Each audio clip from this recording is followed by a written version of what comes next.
Are you guys ready? Yeah. Yes. Let's go. Okay. Woo! All right. So today we're gonna go over the vestibular system. This is one of the systems that they're gonna test in our NPT course. NPT exam. Are you guys familiar with vestibular system? A little bit. A little bit, okay. So I don't know how it is for you guys, but for my previous education, vestibular system was not so emphasized. And so this is pretty much like a fresh up for me when I'm prepping for the exam too. And I got some tips for us how to remember different concepts in this specific system. So let's get started. So for today, content for this system, we're going to be covering into our lecture, and then we're going to have two classes. Each one is 1 hour. So for the content of today, we're going to focus on the anatomy and how to differentiate the central from the peripheral vestibular disorders, and we're going to go over the most commonly asked topic in NPT regarding this system is over the BPPV, which stands for the benign paroxysmal positional vertigo. Okay, and then we're going to go over the intervention for each disorder in the PPPV as well. And then for the next class, we're going to go over differential diagnosis and intervention for other peripheral vestibular disorders. Okay.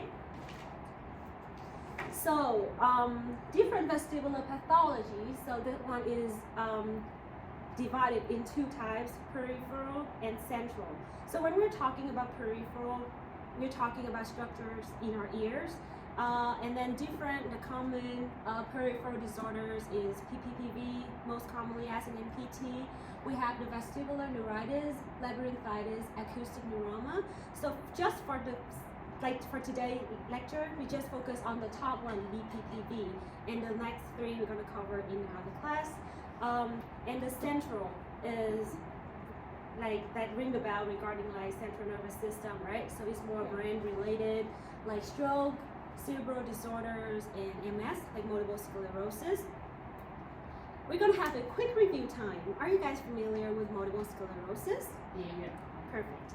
Okay, so I'm going to have a quick question for you. Can you quickly name some common signs and symptoms of the multiple sclerosis condition? They will have Lamine sign. Yeah, Lamine sign. When they flex the head, they will have tingling and like electrical light in the extremities or usually upper extremities. That's perfect. Yes, that's Lamine sign. They'll Anything have else? episodes of hyperintensity. Yeah, because it's upper motor neuron disorder, Yeah. right?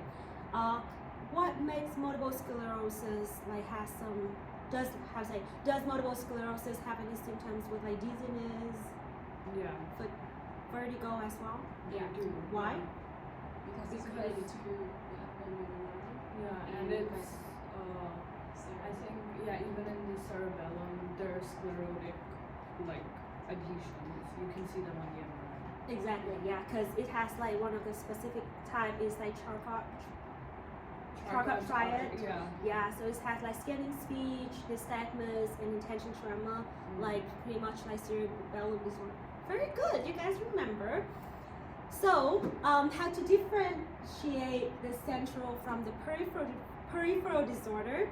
I make a table here for you guys. Let's look at the top one. What about ataxia? What do you guys think about? Is ataxia common in central vestibular pathology? What do you guys think about that? I think it's common because ataxia is something related to the brain and it causes like drunk like walking posture. Yes. Very good. So I need to make some note here. Never mind. So for ataxia, is very significant. Oops. Sorry. Okay. For ataxia, is very significant in the central disorder, right? But what about the peripheral? Is it significant? Ataxia, is it significant? Yeah, it would be more like minimal or even normal in peripheral disorder. And smooth pursuit and saccades, how about that one? It will be more common in central. Yeah, Right. So smooth pursuit and saccade is one of like the distinguishing sign from the central to the peripheral. It's gonna be impaired in central, but it's gonna be normal in the peripheral. So it's one of the signs that we can differentiate between two disorders. In the central, it has diplopia, which is like double vision. We also have other red flags associated to that. And specifically in the central, there would be no hearing loss because it's more related to the brain issues, not the peripheral, like the ears thingy. But in the peripheral, you would have like hearing loss, fullness in the ears, tinnitus. Fullness in the ears, like when we are in the airplane and when the airplane is about to take off, we have like some fullness in the ears, hard to hear. So it's pretty much the same with these signs and symptoms. Nystagmus, both of the conditions are gonna have nystagmus, right? But the difference is for the central, we have more pendular and persistent vertigo, which is more like has like equal speeds. So for pendular, it's more like horizontal. And our eyes like shaking repetitively at equal speed, but for the peripheral, it's like jerk nystagmus. Do you guys know what jerk nystagmus is? Yeah. It's like lateral movement of the eye, and if you ask them to track, then first it'll be slow, and then at the end of the eye movement, there'll be a fast like jerk. Yeah, so it's like that. So it has like unequal speed. For example, if we have right jerk nystagmus, it's gonna be fast to the right and slow to the left. So it's like, and then go back, fast to the right and slowly going back. So this is one jerk nystagmus. And the visual fixation, for the central, when we fixate our gaze to one part or to one position, it's not gonna improve our symptoms. But for the peripheral, it's going to improve our symptoms with visual fixation, okay? You guys good with that? Any question with this slide? No. Perfect. So we're going to move on to the anatomy of the peripheral vestibular system, right? So the labyrinth is basically the medical term for the peripheral vestibular system, and the labyrinth is includes the semicircular canals and the otolith organs. So when you look at the ears, like the top image here, this is the ear, outer ear, middle ear, and inner ear. So the purple thingy right here is our vestibular system. It's about eye size, so it's pretty small. And when we zoom out, we have 3 semicircular canals, and the bottom down, this one is the cochlear, and this part right here is the utricals and saccule. It's called the otolith organs, okay? So the canals, we have 3 canals. This one, I'll just move. This one is the anterior, posterior. So when we look at the structure, it will be more vertical. And this one is called horizontal, so it's called, another name is lateral canal. So why we differentiate? Because each canals, each differences is gonna be related to different types of PPPV that we're gonna cover later on. And in the utricle and saccule, they're gonna have like calcium crystals, right?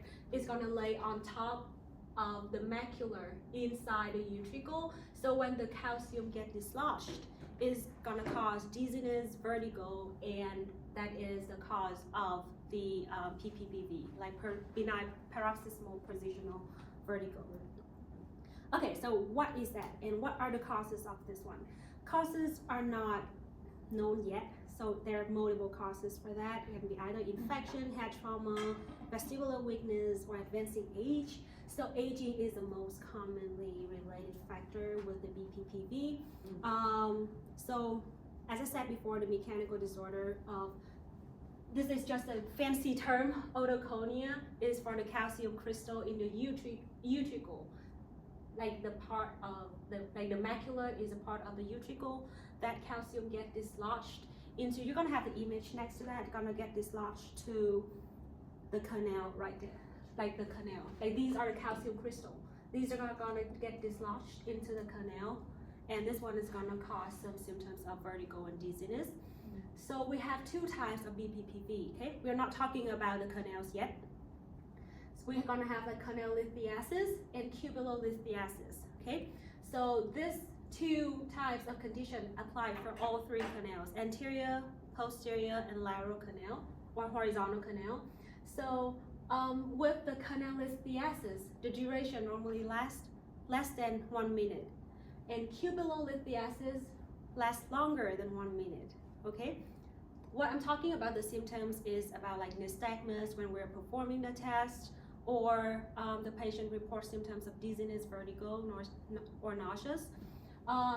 So with the canalithiasis, the crystal actually get dislodged into the canal and then this one floating around. In cubulolithiasis, the crystals get stuck in sort of like the entrance, so the entrance got stuck. How do we remember the duration? I have a cue for you. Is when you look at the word canal, how many letters does it have? 5. And how about cubulo? 6. Yeah.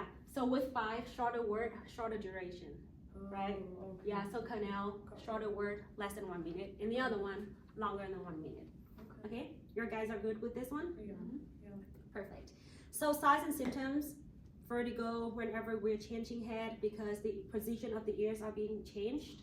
So that's why we're gonna have problem when we're changing the head. Whenever like we're gonna look over to someone standing behind us, sitting up, laying down, we're gonna have vertigo. And to differentiate that from other peripheral disorder, we need to look at the nystagmus. Is one of the most important symptoms. Okay. So now, how can we assess that? When, for example, patient have vertigo or dizziness, right? How can we differentiate that from the central and peripheral? We're gonna first look at the cranial nerve and the coordination, which we're gonna cover later when I was like making the slides yesterday and I said, we're a perfect match. And then we're gonna look at eye assessment. Do you guys remember which condition has positive smooth pursuit or impaired smooth pursuit in Sacchides, central or peripheral? It was in both, but it was more in one. I remember that. Do you remember the table? Like which central or peripheral, which one has impaired smooth pursuit? Yes, correct. Mm-hmm. So for the central condition, they're gonna have impaired smooth pursuit in Sacchides. Okay, we're gonna do this test together so we can remember the movement, okay? Smooth pursuits, like our eye can smoothly track the movement of something with our head staying still. So trying to keep your head facing straight and stick one finger in front of you. Okay, move your finger to the right without moving your head and try to move your eyes along. Yeah, and then move to the left. You guys are all good. So this is smooth pursuit. So whenever the patient is not able to do this movement, we're gonna think of central. And when central, we need to refer them out, okay? We can treat the peripheral, not the central. And what about Sacchides? Sacchides' ability to move our eye quickly from one spot to another without moving our head. So stick one finger in front of you and number 2 on the side. Okay, now quickly move from 1, 2, 1, 2. Perfect. That is like Sacchides. And for head impulse test, we're gonna look at that in the next lecture. So just leave this one for here. But just to remember, head impulse test is gonna be negative for BPPV, okay? And positional testing, these 2 tests we're gonna focus on today that we're gonna be doing to differentiate which canals of the semicircular canals are being involved in the BPPV condition. Okay, so are you guys familiar with the Dix-Hallpike test? Ring the bell? Yes. Hallpike maneuver. Yeah. Hallpike maneuver. So this one, we're gonna use this one to test for which canals. Can you remember? Anterior, posterior. That's correct. So Dix-Hallpike, we're gonna use this test to test the anterior and posterior canal, okay? So to perform this test, we're gonna turn, patient is gonna sit in long sitting, so like sitting on the bed with the leg straight. The therapist is gonna move the patient head to one side, okay? And lay the patient straight back down. When we look at the picture, the patient is moving the head to the, for example, we're testing the right side. Move the head all the way to the right side, lay the patient back down. Head will be off the table, so it's gonna be in 20-30 degree extension, okay? And we're gonna observe for the sign of nystagmus, okay? So to differentiate which canal is being involved, posterior or anterior canal, we're gonna looking at the type of nystagmus, which is like upbeating and downbeating, okay? How do we remember which type of torsional nystagmus is gonna be affecting which canal? Okay, can you guys sit up straight? And then how do you look at your belly? Because belly is the anterior part of your body, right? How do you look at your belly? Do you look down or look up? So for anterior canal, down beating, okay? And the rest is for posterior, up beating, okay? This is how I remember, and that works. So maybe it works for you guys, I hope. So this is, okay, we're gonna do a quick review, okay?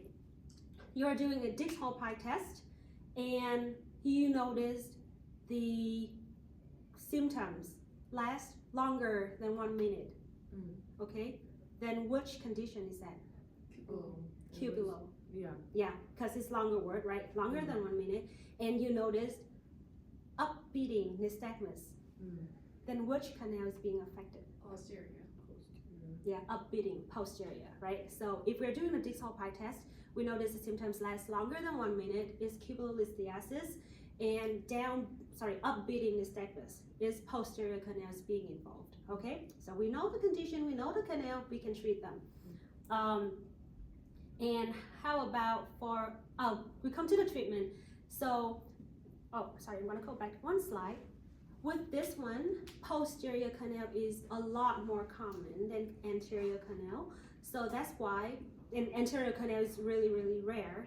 So for NPT content, they mostly just ask the posterior canal. So we'll just focus on the intervention of posterior canal, okay? Because when we look at the FSCBT, they have the guide, what they're gonna ask on the test, posterior canal. So we're gonna look at that treatment.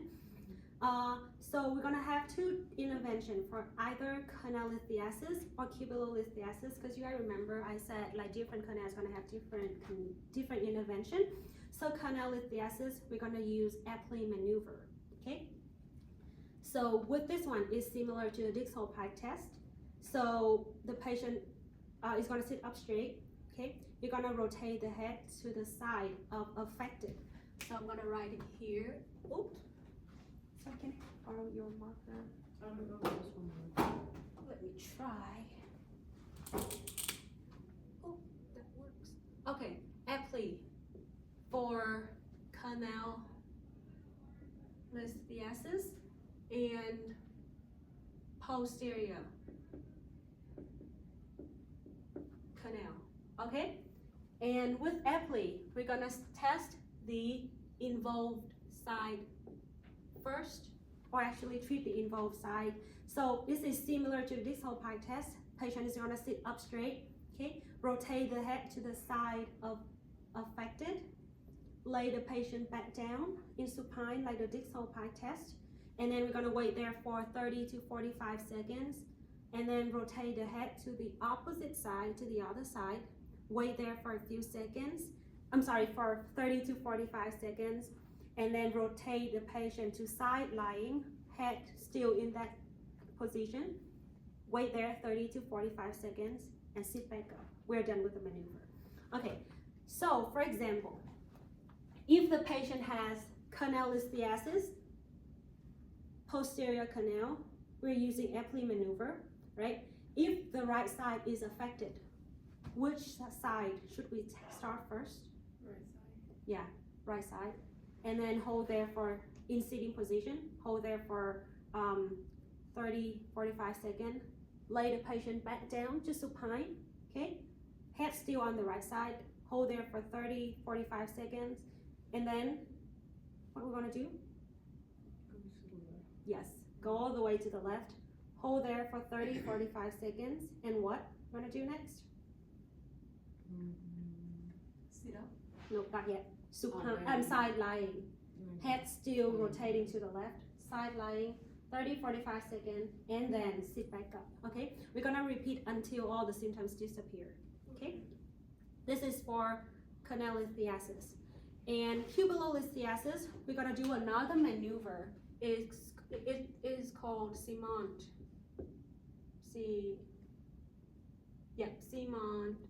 maneuver. This one is for cupulo and also posterior canal. So with Simon maneuver, it's a little bit different. We're gonna rotate the head to the non-involved side. Okay? This is the only maneuver that we rotate the head to the non-involved side. The rest is to the involved side. Okay? If the patient have affected left cubiculolithiasis, which head should we rotate the patient first? To the right. Yeah, to the right. And then we lay the patient side lying with the head in the right side. Okay? The head is not gonna turn in this position, in this maneuver. To the right side, lay to the side lying, hold that for like a minute, and lay the patient 190 degrees all the way to the other side, with the head still in the right side, rotated position. Okay, hold there for 1 minute and have the patient sit back up. We're done with Simon. How do we remember which one for which? Also, canal, shorter word, aptly, shorter word. Okay? Cubulo, longer word, Simon, longer word. Yeah, so this is how we can remember which one is for which. And in case none of the maneuvers the patient can tolerate, we have another exercise. It's called Branderoff exercise. This is similar to the Simon maneuver, but size doesn't matter because we're gonna do it on both, right? So tip is, do you see the B? Brand, B stands for both. So we're gonna do it on both sides. So rotating to which side first doesn't really matter because we're gonna rotate on both. So with this maneuver, patient sitting up straight, right? We can rotate to either left or right.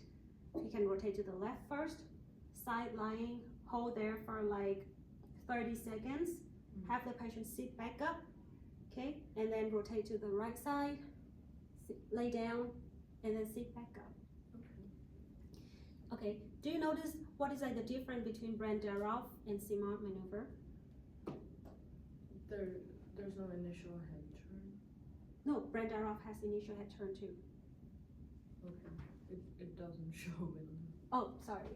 No, Yeah. no, it's fine. Yeah, it's I here. You're just gonna thought. rotate first and then lay down. Oh, okay. Yeah. Is the duration different? Not quite.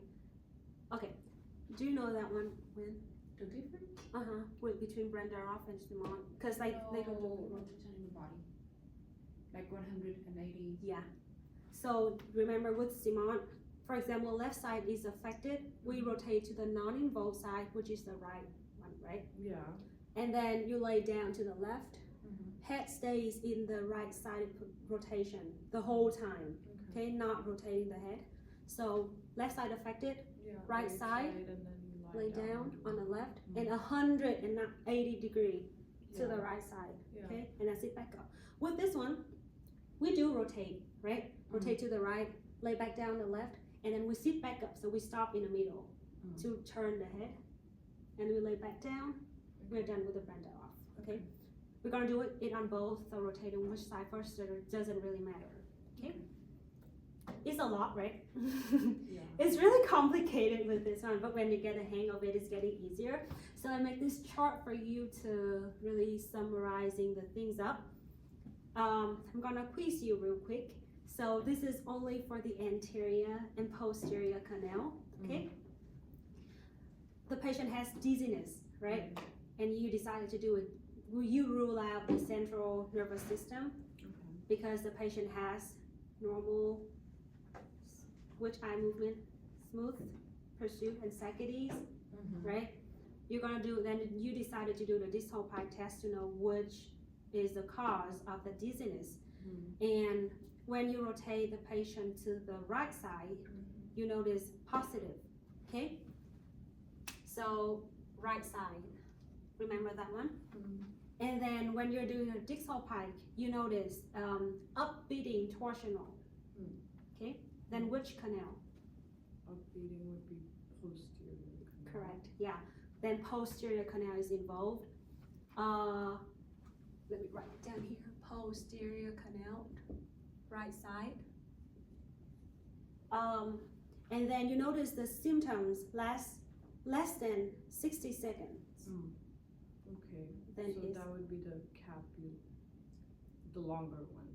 The less than 60 seconds. Oh, it's less than, then it's the canal. Yeah, is canalisthesis. Yeah. And what would be the treatment for the canalisthesis? Aptly. Yeah, aptly, shorter term, aptly.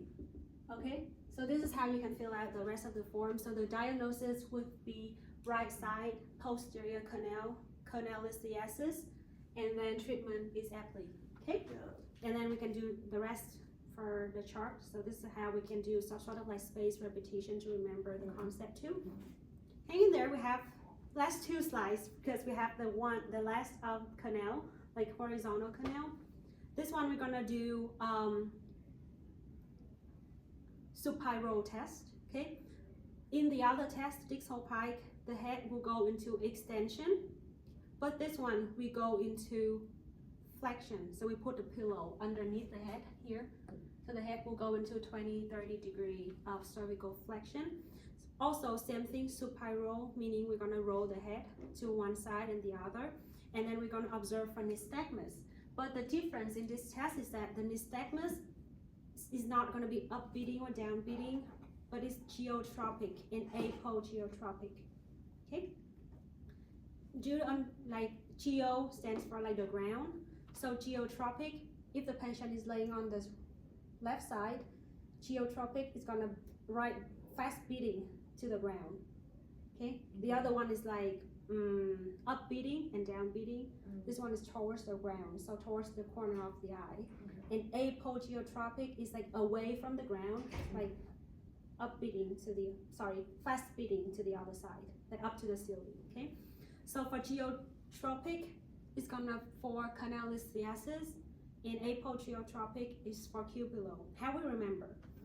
Also same principle. Canal, smaller word, shorter, like also for geotropic, smaller word, and cupulothesis, longer word. We're gonna do for apogeotropic, longer word. Okay. Or another way you can remember, geo is the ground. Canals are always under the ground, so you can remember that one too. This is the duration of the symptoms doesn't really matter, or the duration doesn't really matter, but we're gonna look at the side of more intense. Okay, so for example, we're doing the test, patient supine, right? We're gonna rotate the patient to the left side, and you observe geotropic nystagmus. Okay, what condition is that? What type of PPPV? Yeah, so canalisthesis. Patient is supine, rotate to the left. You notice geotropic nystagmus. That's gonna be canalisthesis. And the patient, when you rotate to the left, they said like, I have some dizziness, but not too much. It's just a little bit, okay? And then you rotate the patient to the right side, and they said, this is it. It's really dizzy, and I can't tolerate. They feel nauseous and stuff. So you're gonna say the right side is the side of affected, okay? It's the opposite for the cupulolisthesis. So the side of less intense is gonna be the one that being affected, okay? You're good with this? Am I going too fast? No. You're good? Okay, perfect. Okay, treatment. Last slide, I promise. Before we go into the some practical question. For the treatment for the horizontal canal, we're gonna doing the same maneuver with testing. This one just from treatment, okay? This one is called canalis repositioning maneuver. This one is also called canalis repositioning maneuver, but this is called aptly for posterior canal. This is also CRM, but has another name, is barbecue roll test or barbecue roll maneuver. This one for horizontal canal, okay? And we in NPT will only ask you about the canalisthesis, not the cupulo, so we will just focus on the barbecue roll maneuver. So with this one, patient supine, right? You rotate the patient head to, if the left side is affected, you rotate the patient head to the left, okay? Hold there for 15 seconds, bring the patient back to center, and then to the right, 15 seconds again, and then all the way down facing the treatment bed, like the patient laying in prone. And then 15 seconds and have the patient sit back up, okay? And all the idea of these maneuvers are we're gonna be bringing these calcium crystals back to the utricle. So it's not flowing around anymore. Bring it right? It is like it's meant to be. So we're gonna reduce the dizziness. So for all of these maneuvers, we're gonna repeat until the patient has no vertigo or dizziness symptoms anymore. Okay, are you good? Any questions? Okay, so I'm gonna have 2 practice questions for you. In each one, we're gonna have 90 seconds to answer, so to resemble the NPT format. Okay, oh, this is question 2. Okay, question 1, are you guys ready? You guys are gonna have 90 seconds to answer, okay? Let's go.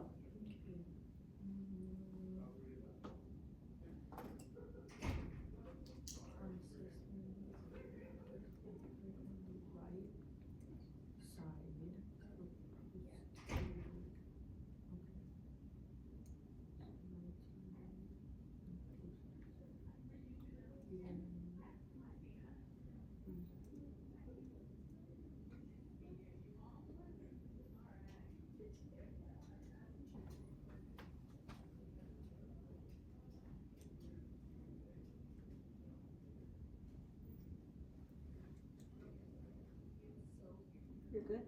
Know the answer? Yeah?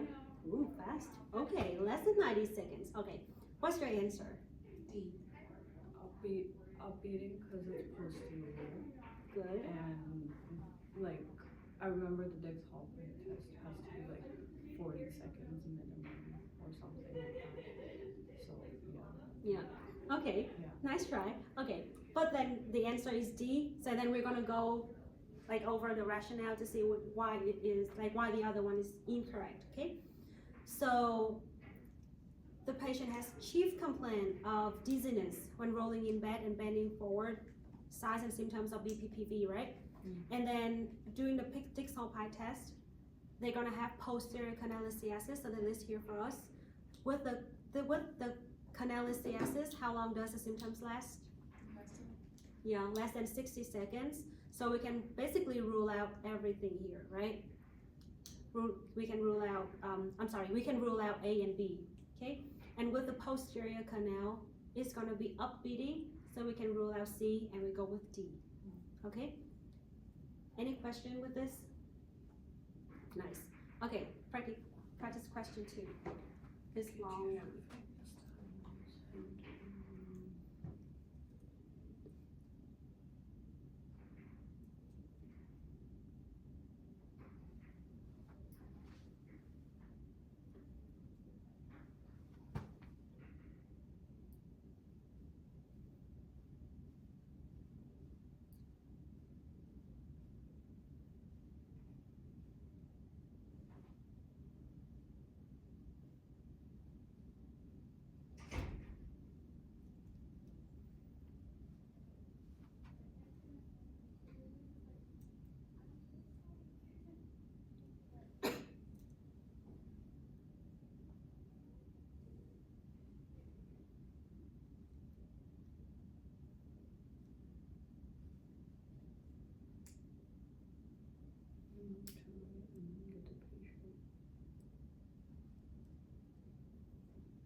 Seconds left.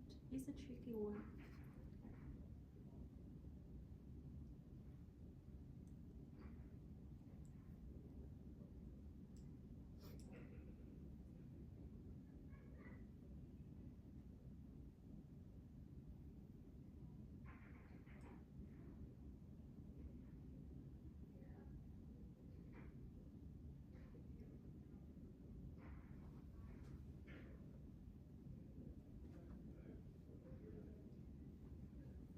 You guys are good? Yeah. Okay. What answer do you have in mind? My best guess would be B. Yeah. Awesome job. Okay, we're gonna go over that one. With the geotropic, it's gonna be horizontal, right? Horizontal canal. So we can rule out A and C, correct? Mhm. Because it's an extension and the test would be inflection, okay? So we have B and D left, right?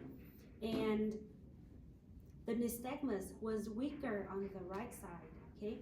And geotropic is canalistiasis, right? And the side weaker is the side of non-involved, okay? So the left side is the side being affected, so we're gonna head turn 9 degrees to the left one first. Yes. Awesome, guys, so proud of you. Okay, so that brings us to the end of the presentation. And before you leave the class, I'm gonna hand you over this piece of paper. And you need to write your name on top of it.